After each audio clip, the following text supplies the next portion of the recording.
પેલી તારી માં નોનસેન્સ, એણે જે કંઈ પણ કીધું છે એ બધું ખોટું છે. એને તો આદત પડી ગઈ છે મારું અપમાન કરાવવાની. એમાંય જ્યારે તારા ઘરે આવે ત્યારે હર્ષવર્ધનસિંહજી સામે તો ખાસ, જેથી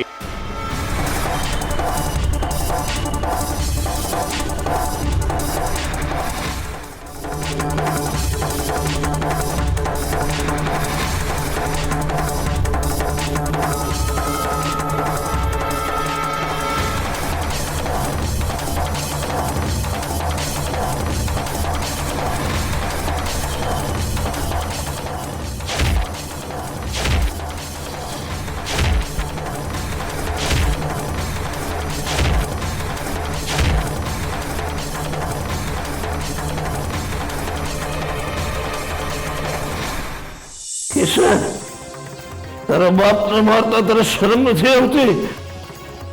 તમે જે કર્યું છે એના માટે તો આ સજા પણ ઓછી છે.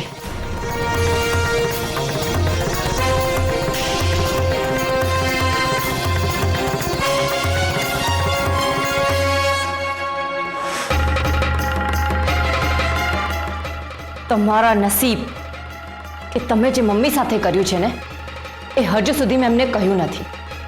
અરે કેસર, લાસ્ટ ટાઈમ જ્યારે એમની સામે તમે મમ્મી ઉપર ગુસ્સો કર્યો હતો તો યાદ છે ને શું થયું હતું?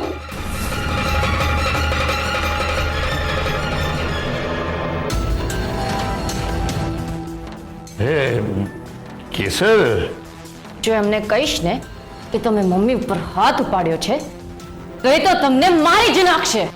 એ કેસર, ઘરમાં 3 દીકરીઓ થઈ પણ તમે ક્યારેય કોઈને લાડ નથી લડાયા. ઉપરથી આવતા જતા મારપીટ જ કરતા રહ્યા છો. અને સૌથી વધારે મમ્મીને મારી છે, કારણ કે એને 3 દીકરીઓ જણી હતી એટલે. અમે 3 બહેનો મોટી થઈ ગઈ, અમારા લગ્ન થઈ ગયા, પણ તોય તમે એવાને એવા જ રહ્યા. પોતાની જાતને મર્દ કહો છો તો પછી કોઈ મર્દ સાથે લડવા કેમ નથી જતા? ત્યાં માર ખાવો પડશે એટલે તમે ખાલી અબળા સ્ત્રી ઉપર જ હાથ ઉપાડી શકો છો, કારણ કે હાથ ઉપાડવાનો તો દૂર, સામે જવાબ પણ નહીં આપે એટલે. તમારા પર એટલો ગુસ્સો આવે છે ને, તમે તો મર્દ કહેવડાવવાને પણ લાયક નથી. કેસર, તારા ડેડીને ગમે તેમ નહીં બોલવાનું. ડેડી છો ને એટલે જ અત્યાર સુધી તમારા 100 નહીં 1000 ગુના માફ કર્યા છે. બાકી ભગવાન પણ 100 ગુના સુધી રાહ નથી જોતો, એ પણ આમ તરત ન્યાય આપે છે. સ્ત્રી ઉપર હાથ ઉપાડનારની હું શું હાલત કરું છું એનો તાજો જ દાખલો મારા જ ઘરમાં છે. મેં દિગ્વિજયભાઈને હંટરથી માર્યા હતા. ખબર છે કોના માટે?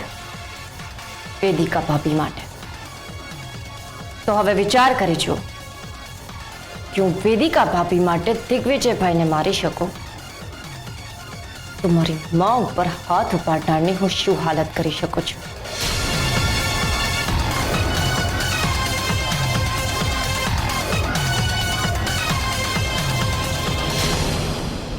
વિક્રમસિંહ, આજ પછી જો મારી મા ઉપર હાથ ઉપાડ્યો છે ને તો ફક્ત તમારો હાથ નહીં ભાંગું તો જીવતા બાળી નાખીશ.